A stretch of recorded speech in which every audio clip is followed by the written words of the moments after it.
গ্রামে তো সব জায়গায় দুর্ভিক্ষের পরিস্থিতি হয়ে গেছে। মনে হয় না যে এখন এই গ্রামে বেশি দিন থাকা ঠিক হবে। কাজের জন্য অন্য গ্রামে তো যেতেই হবে। রাকিব কাজের খোঁজে অন্য গ্রামের দিকে রওনা হয়। হাঁটতে হাঁটতে সে বিজয়পুর গ্রামে এসে পৌঁছায়। সেখানে তার থাকার কোনো জায়গা ছিল না এবং তার কাছে কোনো কাজও ছিল না। হাঁটতে হাঁটতে সে এক ধনী কৃষক রমেশ শেঠের কাছে এসে পৌঁছায়। রাকিব বলে, শেঠজি, আমি রাকিব, অন্য গ্রাম থেকে এসেছি। আমাদের গ্রামে দুর্ভিক্ষের অবস্থা হয়েছে। মানুষের ক্ষেত শুকিয়ে গেছে। গ্রামের মানুষ এক ফোঁটা পানির জন্য কষ্ট পাচ্ছে। যদি আমাকে আপনার কাছে কোনো কাজ দেন তাহলে খুব উপকার হবে। শেঠজি রাকিবের পা থেকে মাথা পর্যন্ত ভালোভাবে দেখে বললেন, আরে রে রে, মনে হচ্ছে তোমার অবস্থা খুব খারাপ হয়ে গেছে। ঠিক আছে, আমার কাছে একটা কাজ আছে, কিন্তু মনে হয় না তুমি সেটা করতে পারবে। শেঠজি, আপনি চিন্তা করবেন না। আমাকে যে কোনো কাজ দিতে পারেন। আমি সেই কাজ পুরো পরিশ্রম ও সততার সাথে করব। ঠিক আছে রাকিব, তাহলে ভালো করে শুনে নাও। আমার কাছে 50টা গরু আর 50টা মহিষ আছে। তোমাকে প্রতিদিন তাদের গোবর পরিষ্কার করতে হবে, আর প্রতিদিন সকাল সন্ধ্যা তাদের ঘাস আর পানি দিতে হবে। মাসের শেষে এই কাজের জন্য তুমি 300 টাকা পাবে। আর হ্যাঁ, দিনে 2 বেলা খাবারও আমাদের পক্ষ থেকে ফ্রি দেওয়া হবে। বলো, তুমি কি এই কাজ করতে পারবে? রাকিব মনে মনে ভাবল, আরে বাবা, 50টা গরু আর মহিষ সামলানো সহজ কাজ নয়। কিন্তু এখন আর আমার কোনো উপায়ও নেই। উপরন্তু শেঠজি 2 বেলা খাবারও দিচ্ছেন। তারপর সে বলল, ঠিক আছে শেঠজি, আমি এই কাজ করব। তবে একটা অনুরোধ আছে। হ্যাঁ, বলো রাকিব, কি কথা? যদি আপনার কোনো সমস্যা না হয় তাহলে কি আমি আপনার গরুগুলোর সাথে গোয়াল ঘরে থাকতে পারি? আমি এই গ্রামে নতুন, আমার থাকার কোনো জায়গা নেই। রমেশ শেঠ কিছুক্ষণ ভেবে রাকিবকে মাথা থেকে পা পর্যন্ত দেখে বললেন, ঠিক আছে রাকিব, তুমি গোয়াল ঘরে থাকতে পারো। ধন্যবাদ শেঠজি। তারপর থেকে রাকিব গোয়াল ঘরে থেকেই কাজ করতে শুরু করল। সে প্রতিদিন ভোরে উঠে গরু আর মহিষের গোবর পরিষ্কার করত, তাদের ঘাস দিত এবং সময় মতো পানি খাওয়াত। প্রতিদিন রাকিব তার কাজ সততা আর পরিশ্রমের সাথে করত। রমেশ শেঠও রাকিবের কাজ খুব পছন্দ করতে লাগলেন, কারণ সে খুব পরিষ্কারভাবে কাজ করত। একদিন রমেশ শেঠ রাকিবকে ডেকে বললেন, রাকিব, তোমার কাজ আমার খুব ভালো লাগছে। তুমি গরু আর মহিষগুলোর খুব ভালো যত্ন নিচ্ছ, তাই দুধের মানও বেড়ে গেছে এবং গরুগুলো আগের চেয়ে বেশি দুধ দিচ্ছে। তাই আজ থেকে তোমার বেতন বাড়িয়ে 400 টাকা করে দিলাম। আপনাকে অনেক ধন্যবাদ শেঠজি। এভাবেই কিছুদিন কেটে যেতে লাগল। রাকিব রমেশ শেঠের কাছে খুব পরিশ্রম আর সততার সাথে কাজ করতে লাগল। ধীরে ধীরে রাকিবের কাছে অনেক টাকা জমা হয়ে গেল। সেই টাকা দিয়ে সে নিজের থাকার জন্য একটি ছোট্ট কুঁড়ে ঘর বানিয়ে নিল। এই গোয়াল ঘরে শুয়ে থাকতে থাকতে নাক থেকে গোবরের গন্ধই যাচ্ছে না। এখন অন্তত নিজের ঘরে শান্তিতে ঘুমাতে পারবো। তারপর থেকে রাকিব প্রতিদিন গোয়াল ঘরে কাজ করত। দুবেলা খাবার খেয়ে নিজের ঘরে ঘুমাতে চলে যেত। এভাবেই অনেক বছর কেটে গেল। রাকিবের পরিশ্রমের কারণে তার কাছে বেশ কিছু টাকা জমা হয়ে গেল। একদিন রাকিব রমেশ শেঠকে বলল, শেঠজি, আজকাল গ্রামে চুরির ঘটনা খুব বেড়ে গেছে, আর আমার কাছেও কিছু টাকা জমা আছে যা আমি আমার ঘরে রেখে দিয়েছি, কিন্তু সেই টাকা চুরি হয়ে যাওয়ার ভয় হচ্ছে। আপনি তো জানেন আমি সারাদিন আপনার কাছেই কাজ করি এবং শুধু রাতে বাড়িতে ঘুমাতে যাই, তাই প্রতিদিন ওই টাকার জন্য চিন্তা হয়। হ্যাঁ রাকিব, তুমি ঠিকই বলছো। আজকাল গ্রামে চুরির ঘটনা খুব বেড়েছে, আর সারাদিন তোমার ঘর খালি থাকে, তাই চুরি হওয়ার সম্ভাবনাও আছে। রমেশ শেঠ একটু ভেবে বললেন, এমন সময়ে এই গ্রামে একটাই জায়গা আছে যেখানে তোমার টাকা নিরাপদ থাকবে, আর সেটা হলো জমিদারের বাড়ি। রাকিব অবাক হয়ে বলল, জমিদারের বাড়ি? হ্যাঁ রাকিব, এই গ্রামের জমিদার খুব সৎ আর দয়ালু মানুষ। এমনটাই আমি অনেকের কাছ থেকে শুনেছি। আর তার বাড়িতে অনেক পাহারাদারও আছে, তাই চুরি হওয়ার সম্ভাবনা খুব কম। তুমি তোমার টাকা তার কাছে রাখতে পারো। আচ্ছা, তাই নাকি শেঠজি? ঠিক আছে, তাহলে আজই আমি জমিদার মহাশয়ের সাথে দেখা করব এবং তাকে আমার সমস্যা বলবো। সেই দিন রাকিব জমিদার মহাশয়ের বাড়িতে তার সাথে কথা বলতে যায়। দরজার সামনে পাহারাদার বলল, এই দাঁড়াও, কোথায় ভিতরে ঢুকছো? এখানেই দাঁড়াও। জি, আমাকে জমিদার মহাশয়ের সাথে দেখা করতে হবে। আমার তার সাথে কিছু কাজ আছে। কি কাজ তোমার? আমাকে বলো। জি, আমাকে কিছু টাকা তার কাছে রাখতে হবে, সেই কাজেই এসেছি। আচ্ছা, ঠিক আছে, তুমি ভিতরে যেতে পারো।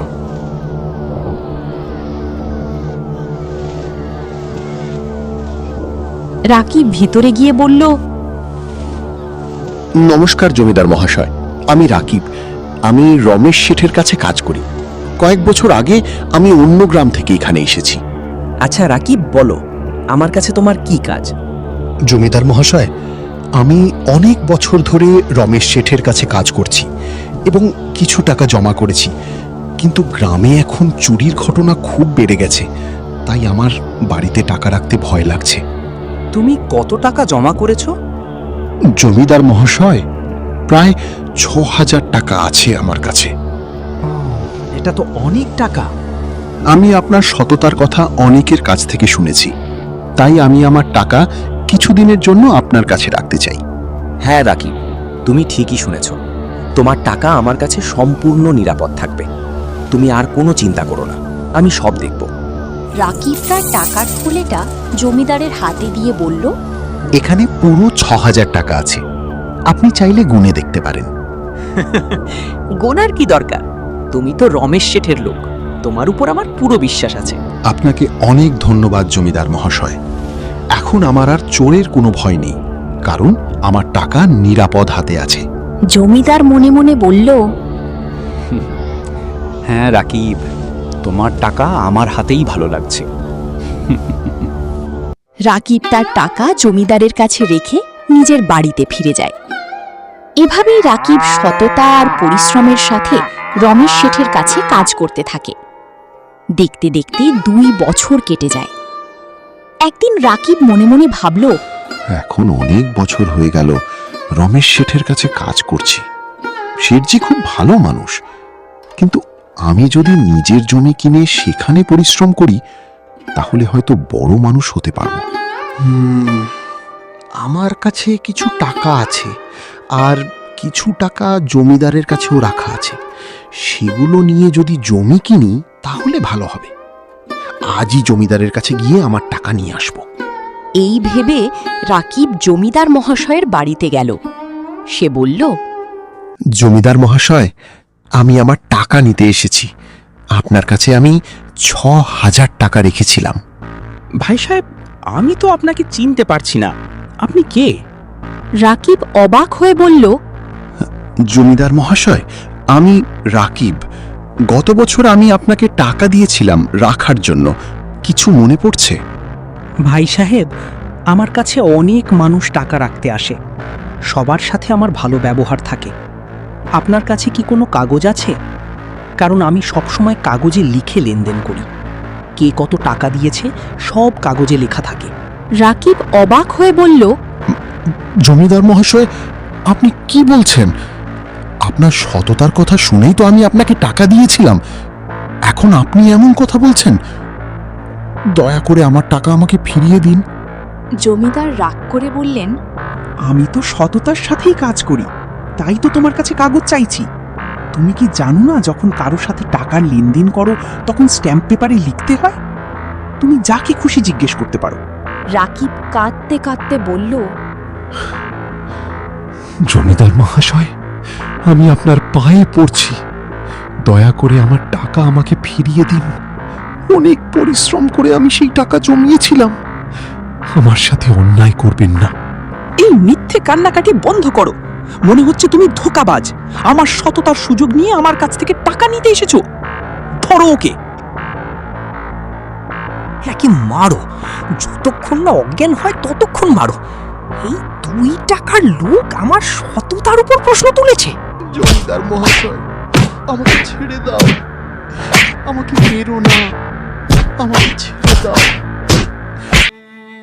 2 দিন ধরে ব্যথার কারণে রাকিব কাজেও যেতে পারল না।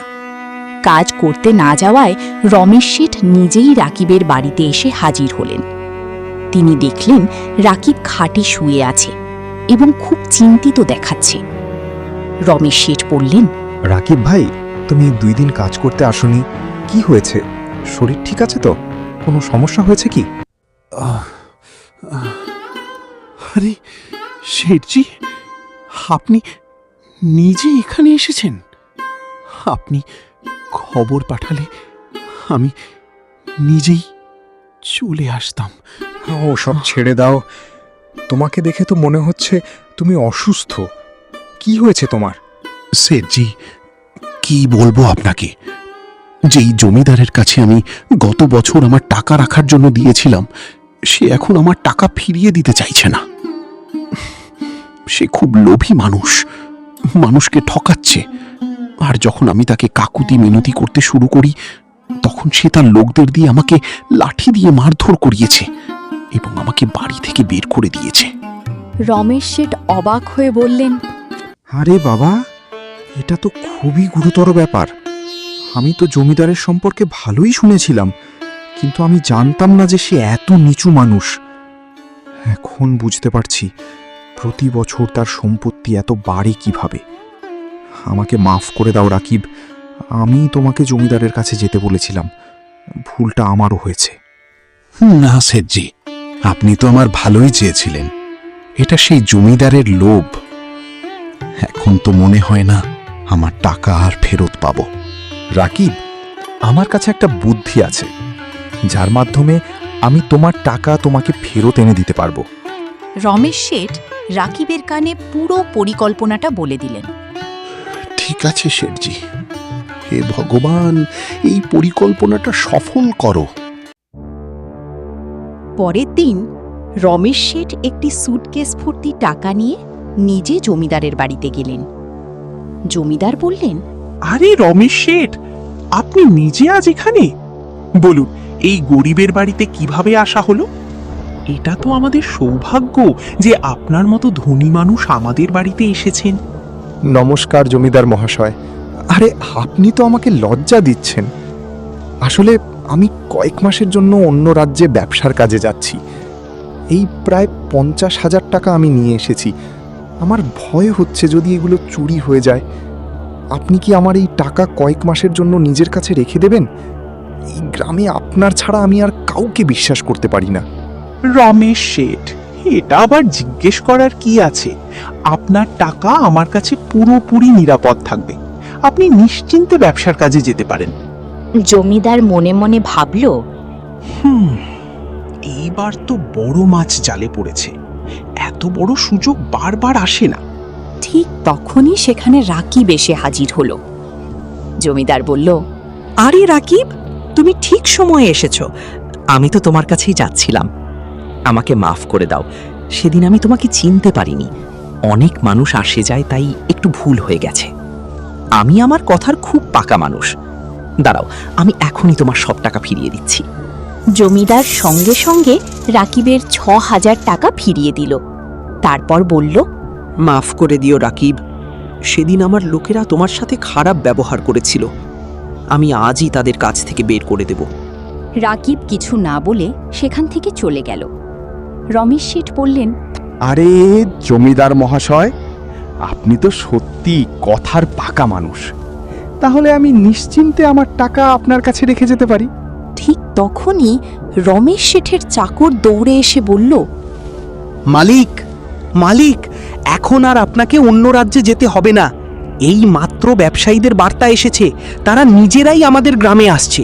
আরে এটা তো খুব ভালো খবর। তাহলে আমাকে এত দূরে যেতে হবে না। শুনছেন জমিদার মহাশয়, ব্যবসায়ীরা এখানে আসছে। তাহলে আর আমার টাকা আপনার কাছে রাখার দরকার নেই। আপনাকে অনেক ধন্যবাদ, আপনি খুব সততার পরিচয় দিয়েছেন। আগামীবার অবশ্যই আপনার কাছেই আসব। এই কথা বলে রমেশ শেঠ তার সুটকেস ভর্তি টাকা নিয়ে সেখান থেকে চলে গেলেন। জমিদার মাথায় হাত দিয়ে বলল, ধুস, এটা কি হয়ে গেল? 50,000 টাকাও গেল, আর রাকিবের 6,000 টাকাও ফেরত দিতে হলো। হায় হায়, আমি এবার কোথায় যাব? ওদিকে রাকিব রমেশ শেঠকে বলল, শেঠজি, আপনাকে অনেক ধন্যবাদ। আপনি না থাকলে আজ আমার সব কষ্টের টাকা সেই জমিদার লুটে নিত। রাকিব, কোনো সমস্যা নেই। যে মানুষ পরিশ্রম আর সততার সাথে টাকা উপার্জন করে, ঈশ্বর কখনো তার খারাপ হতে দেন না। আর যে মানুষ অন্যায়ভাবে টাকা কামায়, তার কখনো ভালো হয় না।